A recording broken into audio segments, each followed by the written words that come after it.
Good evening dear friends, मैं BP Rana आपका अपने channel chemistry classes by Rana sir में बहुत बहुत स्वागत करता हूं।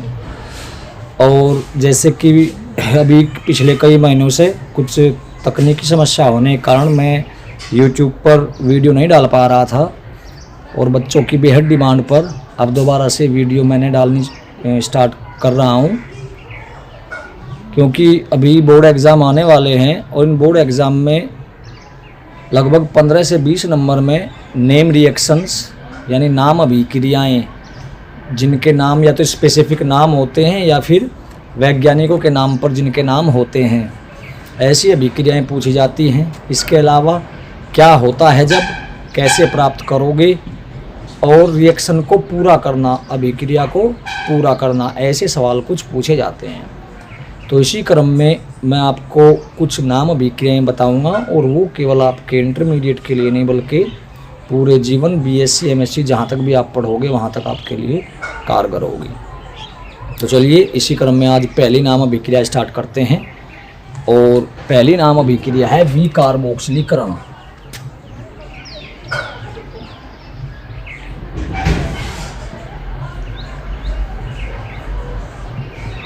विकार्बोक्सिलीकरण इंग्लिश में कहते हैं डीकार्बोक्सिलेशन। डीकार्बोक्सिलेशन विकार्बोक्सिलीकरण पढ़ने से पहले मैं आपको 2-4 इससे संबंधित बातें बता देता हूं। इसमें यूज होता है शब्द कार्बोक्सिलिक अम्ल। कार्बोक्सिलिक अम्ल, वैसे संभवतः आप इंटरमीडिएट में आ चुके हैं तो आपको इसके बारे में पता होगा कि कार्बोक्सिलिक अम्ल क्या होते हैं, लेकिन फिर भी बता देते हैं। ऐसे कार्बनिक अम्ल जिनमें COOH समूह होता है कार्बोक्सिलिक अम्ल कहलाते हैं। ऐसे कार्बनिक अम्ल जिनमें COOH समूह होता है कार्बोक्सिलिक अम्ल कहलाते हैं। परिभाषा आप लोग भी याद रख सकते हैं। ऐसे कार्बोक्सिलिक अम्ल जिनमें COOH होता है, ऐसे कार्बनिक अम्ल जिनमें COH होता है उन्हीं को ही कार्बोक्सिलिक अम्ल कहते हैं और इनका सामान्य सूत्र RCOOH होता है। ऐसे कार्बनिक अम्ल जिनमें COOH समूह होता है कार्बोक्सिलिक अम्ल कहलाते हैं और इनका सामान्य सूत्र RCOOH होता है, जहां पर R बराबर एनी एल्किल ग्रुप, कोई एल्किल समूह जैसे bond CH3, bond C2H5, bond CH2 CH3 यानी C3H7 वगैरह, या फिर कोई फेनिल ग्रुप होता है बेटा C6H5 और इसी फेनिल ग्रुप को प्रदर्शित करते हैं। बेंजीन रिंग बनाइए आप, यानी षटभुज, बीच में क्रमानुसार डबल बॉन्ड और ये वैलेंसी आप फ्री कर दीजिए। इसी को ही फेनिल समूह या फेनिल ग्रुप कहा जाता है। इसमें ये संयोजकता इसकी कार्बनिकी स्वतंत्र होती है। तो कार्बोक्सिलिक अम्लों की मैं बात करूं तो जैसे R बराबर एनी एल्किल ग्रुप, तो हमने लिया CH3COOH, ये कार्बोक्सिलिक अम्ल है क्योंकि इसमें COOH समूह है। CH3 CH2 COOH ये भी कार्बोक्सिलिक अम्ल है। CH3 CH2 CH2 COOH ये भी कार्बोक्सिलिक अम्ल है। और आपका C17H35 COOH, देखिए इसको थोड़ा समझिए। CH3 CH2 CH2 COOH, इसको हम कह सकते हैं 1 2 3 C3H 3 2 5 2 7 H7 COOH। ऐसे ये कार्बोक्सिलिक अम्ल है C17H35 COOH। इसे स्टीयरिक अम्ल कहते हैं। स्टीयरिक अम्ल तेलों और वसाओं में पाया जाता है। तेलों में और वसाओं में ये पाया जाता है। तो इन जो मैंने ये बोर्ड पर लिखे हुए हैं CH3 COOH, ये चारों के चारों और ये वाला, इन सभी में क्या समानता है? देखिए आप समझ गए, बिल्कुल ठीक है। आपको पता है कि इन सभी में COH समूह है, इसीलिए इनमें ये समानता है। अर्थात जब COH है तो ये सारे के सारे क्या हैं, ये सभी कार्बोक्सिलिक अम्ल हैं, ये सभी कार्बोक्सिलिक अम्ल हैं। लेकिन प्राचीन समय में जो स्टीयरिक अम्ल है, इस प्रकार के अम्ल तेलों या वसाओं से बनाए जाते थे। अब एक बात और समझ लीजिए, सिमिलरिटी इनमें ये है कि सारे कार्बोक्सिलिक अम्ल हैं। दूसरी सिमिलरिटी ये है कि सभी में COH है। तीसरी सिमिलरिटी ये है कि सभी में कार्बन है। लेकिन एक अंतर भी है इनमें। अगर मैं इन चारों अम्लों की बात करूं तो इनमें कार्बन हाइड्रोजन कुछ कम है, इसीलिए इनको कम अणुभार या निम्न अणुभार वाले कार्बोक्सिलिक अम्ल कहते हैं। Low molar mass carboxylic acid, और इसमें कार्बन हाइड्रोजन कुछ ज़्यादा है, तो इसीलिए इसको उच्च अणुभार वाला या हायर मोलर मास कार्बोक्सिलिक अम्ल कहते हैं। तो ये इसमें केवल अंतर है। तो जो ज़्यादा अणुभार वाले हैं, जिनमें कार्बन परमाणुओं की संख्या बहुत ज़्यादा होती है, उनको उच्च अणुभार वाले कार्बोक्सिलिक अम्ल कहते हैं। और ये जो शुरुआत में जो ये अम्ल प्राप्त हुए थे प्राचीन समय में, इनको प्राप्त किया गया था तेलों या वसाओं से। उच्च अणुभार वाले जो कार्बोक्सिलिक अम्ल हुआ करते थे, इनको प्राचीन समय में तेलों या वसाओं से प्राप्त किया जाता था। वसाओं से प्राप्त करने के कारण ही इनको वसीय अम्ल कहते हैं। क्या कहते हैं जी? वसीय अम्ल, यानी कि फैटी एसिड्स। Fatty acids. तो प्राचीन समय में उच्च अणुभार वाले कार्बोक्सिलिक अम्लों को तेलों या वसाओं से प्राप्त किया जाता था, इसीलिए इनको वसीय अम्ल भी कहा गया। अब इसमें क्या था, इनमें फंक्शनल ग्रुप क्रियात्मक समूह था COH। तो फिर वैज्ञानिकों ने सोचा कि जिनमें भी COH समूह होता है वे सभी वसाओं से ही प्राप्त होते होंगे, इसीलिए जितने भी कार्बोक्सिलिक अम्ल हैं उनको वसीय अम्ल कह देते हैं। हालांकि एसिटिक अम्ल, सिरके का अम्ल, सिरके में पाया जाता है, ये वसा से तो प्राप्त होता नहीं है। लेकिन क्योंकि इससे पहले इस कैटेगरी के अम्ल कहीं से प्राप्त होते थे, वसाओं से, इसीलिए इसको वसा अम्ल कहा गया, इनको भी वसा अम्ल कहा गया है। तो बहुत सी किताबों में, क्वेश्चन बैंक्स में आपको मिलता है कि वसीय अम्लों, और वसीय अम्ल लिख कर रिएक्शन देता है एसिटिक अम्ल की। तो बच्चे कन्फ्यूज हो जाते हैं, यार वसीय अम्ल तो उच्च अणुभार वाले होते हैं, हायर मोलर मास वाले होते हैं, फिर इसको वसीय अम्ल क्यों कहा गया? ये वसीय अम्ल नहीं है। लेकिन प्राचीन समय में COH ग्रुप वहन करने वाले जो कार्बनिक अम्ल थे, ऑर्गेनिक एसिड थे, उन्हें वसाओं से प्राप्त किया गया था। तो फिर ये मान लिया गया था कि COH वाले एसिड वे सभी वसीय अम्ल होते होंगे, तो इसीलिए आज भी इनको वसीय अम्ल कह देते हैं। खैर, ये तो हुई ये बात। तो कार्बोक्सिलिक अम्ल जिनमें COOH समूह होता है उन्हीं को कार्बोक्सिलिक अम्ल कहते हैं, और इनका सामान्य सा सूत्र RCOOH होता है, जहाँ R बराबर कोई एल्किल समूह या फेनल ग्रुप हो सकता है। आगे बढ़ते हैं जी। अब बात कर लेते हैं विकार्बोक्सिलीकरण की।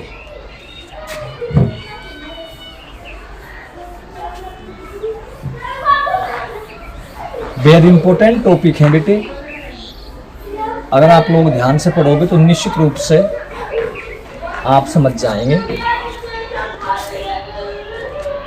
ऑनलाइन वालों को शायद समझ में आ रहा होगा, योगेश्वर, अदिति। चलिए देखते हैं विकार्बोक्सिलीकरण, इसकी बात कर लेता हूं अब मैं। RCOOH ये आपका कार्बोक्सिलिक अम्ल है, इसे आप वसीय अम्ल भी कह सकते हैं। चलिए इसकी रिएक्शन हम कराते हैं, क्योंकि आपको पता है कि ये अम्ल है, और अम्लों की सबसे मेन रिएक्शन क्या होती है? क्षारों के साथ। तो इसकी NaOH से अभिक्रिया करा देते हैं। NaOH को समझाने के लिए लिख लेते हैं HONA। NaOH पढ़ेंगे NaOH ही, समझाने के लिए HONA लिखा है। तो आप देखेंगे ये क्या बन गया ब्रैकेट में H2O, और बाकी को एक जगह लिख दीजिए RCOONA प्लस H2O।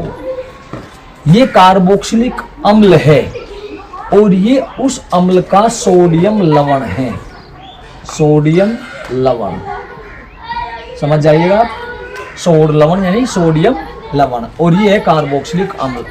तो जब भी कार्बोक्सिलिक अम्लों की या किसी भी अम्ल की क्षारों से रिएक्शन कराते हैं तो लवण बनते हैं। अब इस सोडियम लवण को रिएक्ट करवा दो सोडा लाइम से। सोडा लाइम क्या होता है, चलिए अभी बता देते हैं, पहले रिएक्शन देख लीजिए आप। तो ये सारा का सारा बन गया आपका Na2CO3, Na2COOO यानी O3, और H गया R के साथ में RH प्लस Na2CO3। अब थोड़ी कंपैरिजन करके देखते हैं। कंपैरिजन ये करते हैं कि हमने जो कार्बोक्सिलिक अम्ल लिया था उसका फॉर्मूला क्या था, उसका फॉर्मूला था RCOOH, और जो हमें ऑब्टेन हुआ ऑर्गेनिक कंपाउंड उसका फॉर्मूला है RH। तो आप लोग बताएं कि RCOH में से क्या हटा के RH बना। तो हम देखते हैं कि COO हट गया और RH हमारा बच गया। आप यहाँ ध्यान मत दीजिए कि भाई HOH के साथ में चला गया, आप जो मेन कंपाउंड था हमारा वो था RCOOH, और बना क्या इससे RH, नीचे लिख देता हूँ बल्कि RCOH से क्या बना है फाइनली RH। तो इस रिएक्शन में आप क्या बता सकते हो, इसमें से कार्बोक्सिलिक अम्ल में से क्या हटा, बिल्कुल ठीक है COO हट गया। वो COO है तो CO2 की फॉर्म में हट सकता है या किसी साल्ट की फॉर्म में हट सकता है, बस यहीं से डेफिनेशन क्रिएट हो जाती है। यहीं से डेफिनेशन क्या क्रिएट हो जाती है कि वे रासायनिक अभिक्रियाएं जिनमें किसी कार्बोक्सिलिक अम्ल में से कार्बन और 2 ऑक्सीजन परमाणु CO2 के रूप में या फिर किसी लवण के रूप में बाहर निकल जाते हैं, वे कार्बोक्सिलीकरण कहलाती हैं। वे रासायनिक अभिक्रियाएं या वे निराकरण अभिक्रियाएं जिनमें किसी कार्बोक्सिलिक अम्ल में से कार्बन और 2 ऑक्सीजन परमाणु किसी लवण या CO2 के रूप में बाहर निकल जाते हैं, वे कार्बोक्सिलीकरण कहलाती हैं।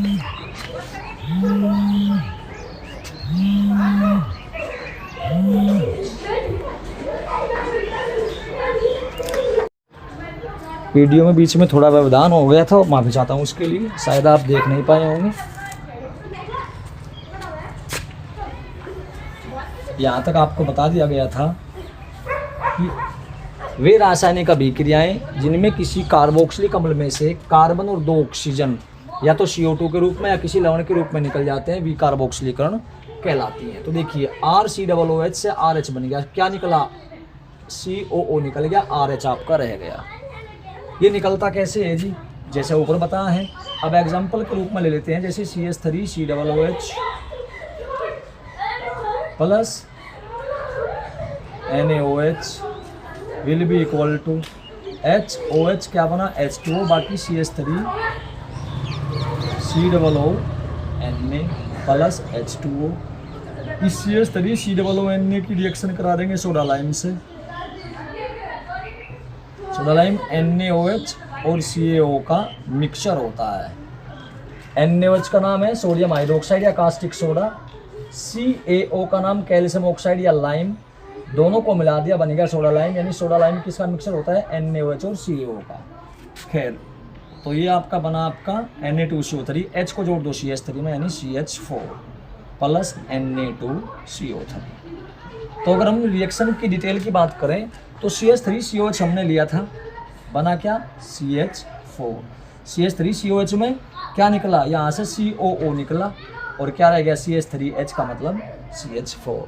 तो अगर किसी कार्बोक्सिलिक एसिड में से कार्बन और 2 ऑक्सीजन एटम या तो CO2 के रूप में निकल जाए या फिर किसी लवण के रूप में निकल जाते हैं, उन्हीं को ही विकार्बोक्सिलीकरण कहा जाता है। इस रिएक्शन की एक सबसे बड़ी विशेषता है कि इस रिएक्शन का यूज ऑर्गेनिक कंपाउंड्स यानी कार्बनिक यौगिकों के अवरोहण में किया जाता है। इसको भी आप समझ लीजिए। इस कार्बोक्सिलिक अम्ल में कार्बन थे आपके 2 और जो बनने वाला सब्सटेंस है मेथेन, उसमें कार्बन था आपका केवल 1। यानी ज़्यादा कार्बन वाले कंपाउंड से कम कार्बन वाला कंपाउंड जब भी पूछा जाएगा तब इस रिएक्शन का यूज होगा। समझिए इसको भी। जैसे मान लिया कोई आपसे पूछे लगे एथिल एल्कोहल से CH3CH2OH से मिथाइल एल्कोहल बनानी है CH3OH, तो कहीं ना कहीं इस रिएक्शन का यूज आपको करना पड़ेगा। या पूछे लगे एथिल एल्कोहल से मेथिल क्लोराइड बनाओ, या एथिल एल्कोहल से पूछे लगे मेथिलेमिन बनाओ, या पूछे लगे एथिल एल्कोहल से फॉर्मेल्डिहाइड बनाओ। यानी ज़्यादा कार्बन वाले से कम कार्बन वाला कंपाउंड जब भी पूछेगा तब इस रिएक्शन का उपयोग आपको करना होगा। चलिए आगे बढ़ लेते हैं थोड़ा।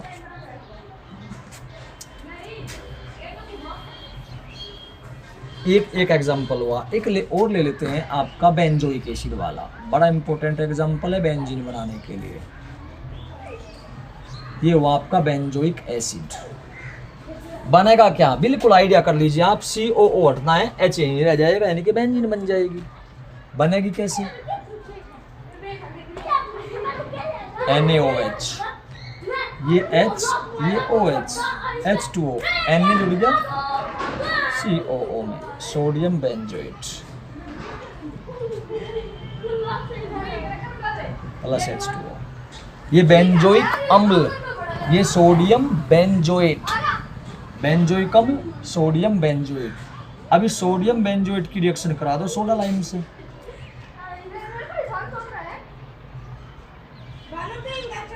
C6H5COONA plus NaOH presence CaO।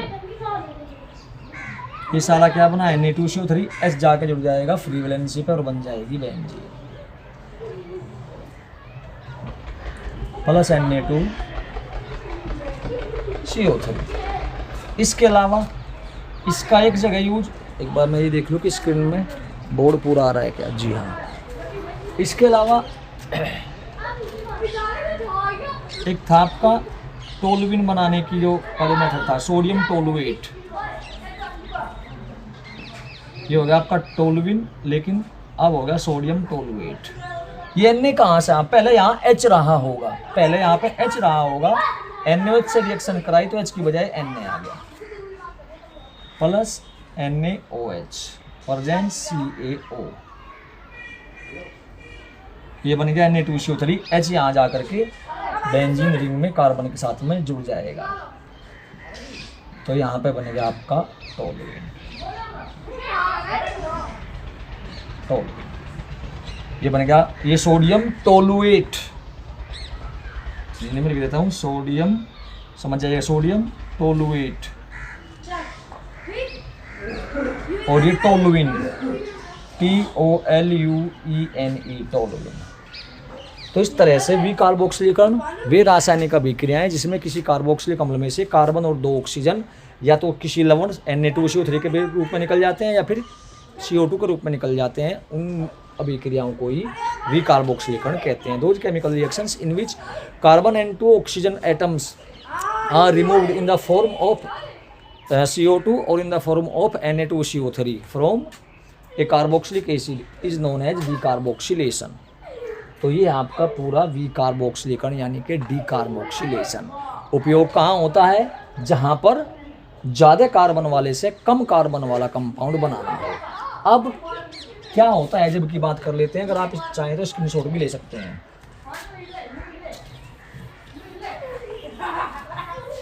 अब चलिए, जैसे कि कोई हमसे पूछता है मल्टी स्टेप रिएक्शन में कैसे प्राप्त करोगे एसिटिक अम्ल से मैथेन, और इसको हमें मल्टी स्टेप रिएक्शन में दिखाना है, यानी एक साथ में रिएक्शन करते हुए। तो CH3COOH रिएक्शन कराएंगे NaOH से, OH और H क्या बनेगा, H2O यहाँ लिख दिया हमने इसको, और बाकी Na जुड़ जाएगा इसमें CH3COONA। क्योंकि रिएक्शन मल्टी स्टेप है इसलिए H2O को यहाँ से हटा करके यहाँ लिख दीजिए -H2O। अब CH3COONA की रिएक्शन कहीं से होगी, सोडा लाइम से, NaOH और CaO से। तो ये सारा का सारा बन गया आपका Na2CO3, H इसमें जुड़ के बन जाएगा CH4। फाइनल में आप Na2CO3 को यहाँ भी लिख सकते हैं या फिर माइनस करके यहाँ भी लिख सकते हैं। तो इस प्रकार आपका बन गया एसिटिक अम्ल से मैथेन, एसिटिक अम्ल से सोडियम एसीटेट से मैथेन। तो ये आपकी नेम रिएक्शन है। इसी तरह की बहुत सारे नेम रिएक्शन हैं और नेम रिएक्शन लगभग आप ये मान कर चलिए कि 10 से 15 नंबर में प्रत्यक्ष अप्रोक्ष रूप में ये आपसे बोर्ड एग्जाम में पूछी जाती हैं। अगर वीडियो पसंद आए तो कृपया लाइक और शेयर जरूर कीजिए। धन्यवाद। जय हिंद, जय भारत।